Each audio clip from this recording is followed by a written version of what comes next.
Mira was a simple village girl, raised in poverty, with a heart full of dreams that always seemed too far to reach.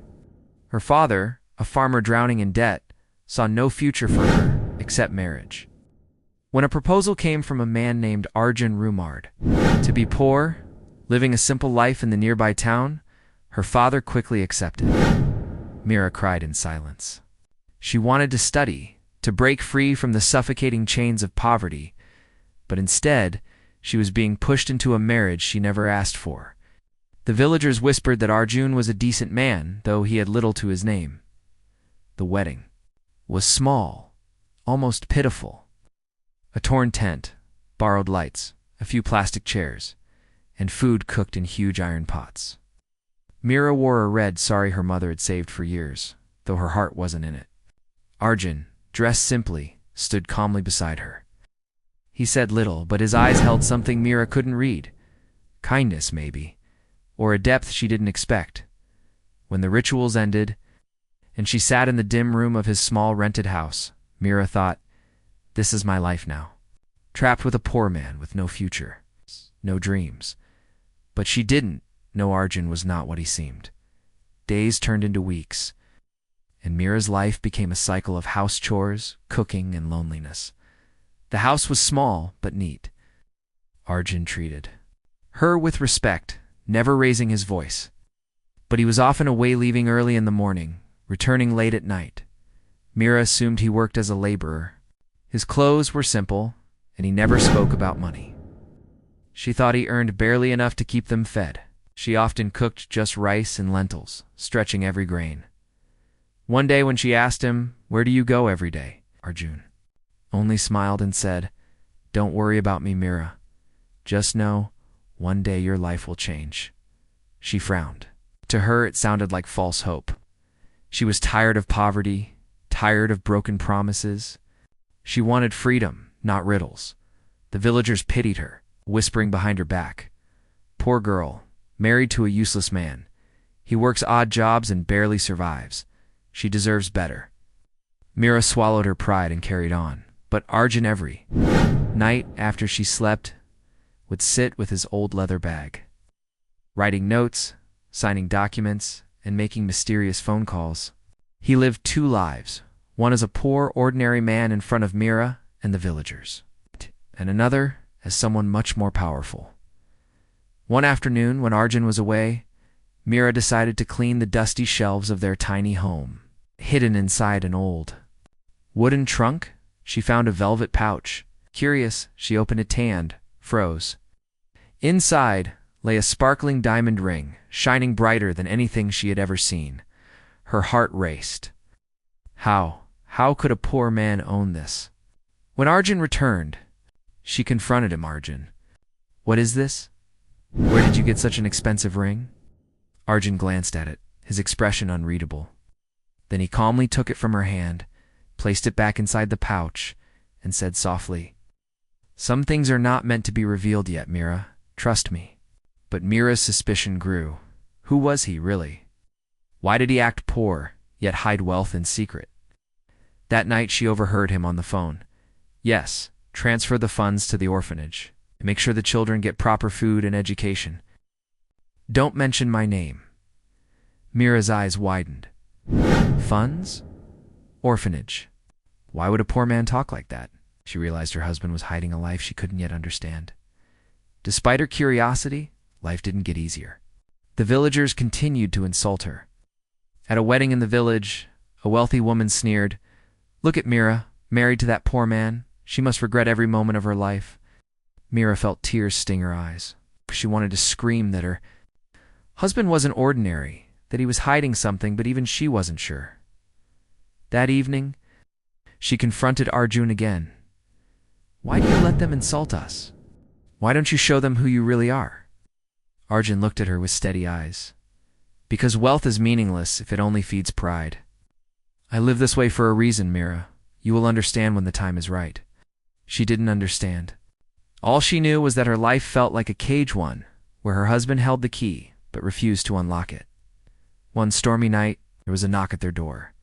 Mira opened it to find two men in suits, holding briefcases. They bowed slightly. When Arjun appeared, "Sir, the documents are ready. We just need your signature for the new company branch in the city." Mira's jaw dropped. "Sir, company." Arjun quickly shut the door, noticing her shocked face. He sighed, then finally spoke. "Mira, I am not the man you think I am. I've kept my identity hidden for reasons you can't imagine. I am the owner of several businesses, but I never show it. I wanted someone to marry me for who I am not, for my wealth." Mira trembled. Her world spun. "You mean, all this time you were a billionaire, and you let me live like this? Cook on a clay stove, where torn saris face humiliation?" Arjun lowered his head. "Yes, because I needed to. Know if you could love me without riches, and you proved you can." The next morning, Mira's life changed forever. Arjun took her to the city where sleek black cars and men in uniforms greeted them. He walked her into a skyscraper with his name engraved on the glass. Employees bowed. As he entered, whispering, "That's Mr. Arjun Mehta, our CEO." Mira felt her knees weaken. She wasn't the wife of a poor man, she was the wife of a billionaire. Arjun turned to her and said gently, "Everything I own is yours, Mira. But more than wealth, I want you to know I chose you because you have a pure heart, not greed." Tears streamed down her face. For the first time she understood. He wasn't punishing her with poverty. He was testing love, loyalty, and truth. When they returned to the village, the same people who mocked her now stood in awe. Expensive cars followed them, and guards carried gifts for the poor. The woman, who once sneered at her marriage, now bowed her head in shame. We didn't know. Forgive us, Mira." Mira, dressed in elegant clothes but still humble, simply said, "You insulted me when you thought I was poor. Remember, wealth may change a person's status, but character is what truly defines them." The villagers lowered their eyes, silenced from that day on. Mira lived not just as the wife of a billionaire, but as his partner in kindness. Together, she and Arjun used their wealth to build schools, hospitals, and shelters for the poor. Mira's once broken dreams were reborn, not in luxury, but in service. She had found not just love, but purpose. And whenever she looked at Arjun, she realized sometimes fate forces you into what seems like misery, only to reveal the greatest blessing of all. The dusty village road echoed with drumbeats and wedding songs, but for Mira, each sound felt like a heavy chain pulling her deeper into despair. Her father, Raghunath, stood anxiously beside her. His wrinkled face carried years of hardship, the kind only a poor farmer knew. "Mira, this is for the best," he whispered, his voice heavy with guilt. "We cannot afford to keep you at home any longer. Arjun may be poor, but he is a good man." Mira's heart ached. A good man? What about her dreams? What about her wish to finish school, to move to the city, to escape poverty? None of it mattered anymore. The wedding was pitifully modest. Torn cloths stretched over bamboo poles served as the tent. The food was plain rice and lentils served on leaf plates. Guests whispered loudly, comparing this wedding to others filled with gold jewelry and lavish feasts. "Such a poor match," one woman muttered. "Poor girl, she deserves better." Another side, Arjun the groom stood silently, dressed in a simple kurta. His face was calm, his dark eyes deep and unreadable. Unlike other grooms, he showed no excitement, no pride. When the rituals ended, Mira sat in the corner of a dim room in his tiny rented house. The walls were cracked, the furniture sparse. She clutched her bridal veil, her tears soaking the fabric. "This is my life now," she thought bitterly. "Married to a man who can give me nothing. No freedom, no dignity, no future." But as she closed her eyes in despair, Arjun quietly entered the room. His voice was gentle, almost hesitant. "Mira, I know you didn't want this marriage, but I promise I will never let you suffer because of me." She didn't answer. His words were just another burden. She didn't know that the man standing before her was hiding a truth that could shake her world. Life in Arjun's house was simple. Mira woke at dawn, swept the floors, cooked meals on a clay stove, and washed clothes in cold water. Arjun treated her with respect, never raising his voice, never demanding more. But he was gone most of the time. Every morning before sunrise, he left the house, returning late into the night. Mira assumed he worked as a daily laborer in the nearby town. His kurta was plain, his shoes worn out, and he never carried money. In his pocket, meals were humble, just rice and lentils, sometimes vegetables if she could buy them cheaply. Mira longed for fruits, sweets, or even new clothes, but she never asked. One evening, as she placed dinner before him, she finally asked, "Where do you go every day, Arjun?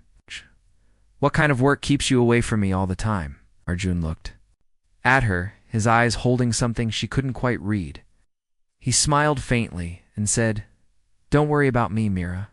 Just know that one day your life will change." Mira frowned. Change how? By waiting endlessly in this broken house, by eating scraps while the world mocks us. Stayed silent. The villagers mocked her openly. Women at the well whispered, "She married a man who can't even afford proper clothes." Poor Mira. She deserved a man with money, not this useless fellow. Mira swallowed her pride, but inside she burned. At night, when she lay on the hard bed, she often whispered into the darkness, "My God, why did you tie my fate to him?" What she didn't see was Arjun, sitting by the window with an old leather bag, quietly flipping through documents, signing papers, and making late-night phone calls. He lived two lives, one in front of her, another in shadows she couldn't yet see. One hot afternoon, while cleaning the shelves, Mira stumbled upon an old wooden trunk. Curious, she opened its hand, froze. Inside was a small velvet pouch. Her hands trembled as she untied the string. Out fell a diamond ring so bright, so flawless that it took her breath away. Her heart pounded. This can't belong to a poor man. When Arjun returned that evening, she thrust the ring toward him. "What is this, Arjun? Where did you get such an expensive ring?" He looked at it calmly, then placed it back inside the pouch without hesitation. "Some things are not meant to be revealed yet, Mira. Trust me." "Trust you?" she snapped. "While I wear torn saris and cook on a clay stove, you hide diamonds in trunks? Who are you really?" Arjun didn't answer. Silence only fueled her suspicion. That night, she couldn't sleep. When she heard his voice in the other room, she tiptoed closer. He was speaking on the phone, his tone firm, commanding. "Yes, transfer the funds to the orphanage. Make sure the children get proper meals. Don't attach my name. Do it anonymously." Eyes widened. Funds. Orphanage. He spoke like a man of power, not a struggling laborer. She covered her mouth, her mind spinning. Who is my husband? The next morning, Mira went to the village well with her brass pot. Women gathered there, gossiping loudly as they filled their vessels. "Ah, there she is," one whispered, her voice dripping with mockery. "The bride of the poor man. Heard she cooks only rice and salt most nights." Another giggled. "Poor girl. She must regret her fate every single day." Mira's cheeks burned with shame. She held her pot tightly and kept her eyes down. But the words cut deeper than knives. At a neighbor's wedding a few weeks later, the humiliation grew worse. The bride was dressed in silk, her arms heavy with gold bangles. Guests feasted on biryani and sweets. Mira sat in the corner wearing her faded sari. One wealthy woman approached her and sneered. "You must be jealous, Mira. Look at this bride, married into wealth, while you live with a man who can't even provide new clothes for you." Mira's throat tightened. She wanted to scream, "You don't know him? You don't know the truth?" But she herself didn't know the whole truth. That night, she confronted Arjun, her voice trembling with anger and pain. "Why do you let them insult me? Why do you let them laugh at us? If you have wealth hidden away, why do you force me to live like this?" Arjun looked at her, calm but firm. "Because wealth means nothing if it feeds only pride. Let them laugh, Mira. One day they will understand. And when that day comes, you will see why I chose this life." Tears rolled down her cheeks. "But why me, Arjun? Why did you marry me if all you wanted was to test me?" His silence was heavy, but his eyes softened as he whispered, "Because I saw something in you that others ignored as strength."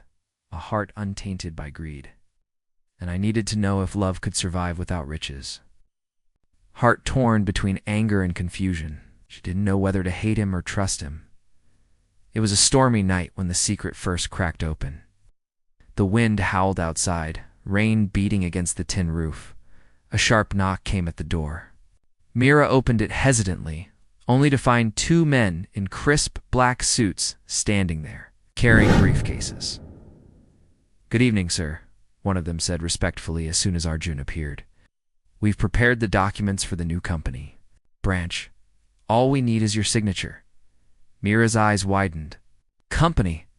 Arjun quickly stepped outside, closing the door behind him.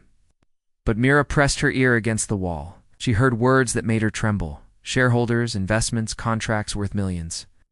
When Arjun came back inside, she confronted him, her voice shaking. "Who are you, Arjun?" Don't lie to me anymore. "Those men called you, sir. They brought company papers."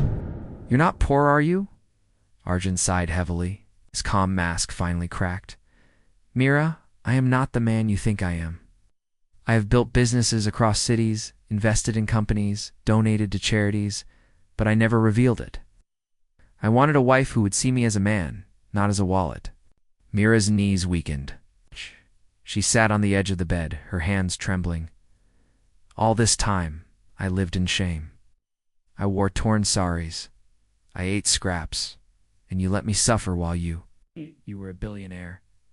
His eyes softened. "I wasn't punishing you, Mira. I was protecting myself.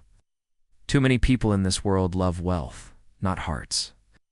I needed to know if you could love me for who I am." The next morning, Arjun finally revealed his world. "Come with me," he said quietly. They traveled to the city. Mira's eyes widened as a sleek black car waited for them. Uniformed drivers opened the door. The ride itself felt surreal, but what awaited her was beyond imagination. They stopped before a towering skyscraper, glass shining in the sunlight. On the front, in bold letters, was engraved, "Meta Enterprises." Mira's breath caught. Meta Arjun. Meta. As they entered, employees rushed to their feet, bowing slightly. "Good morning, sir. Welcome back, Mr. Meta." Secretaries carried files, managers stood in line, and everyone treated Arjun like royalty. Mira walked beside him, stunned, her heart pounding.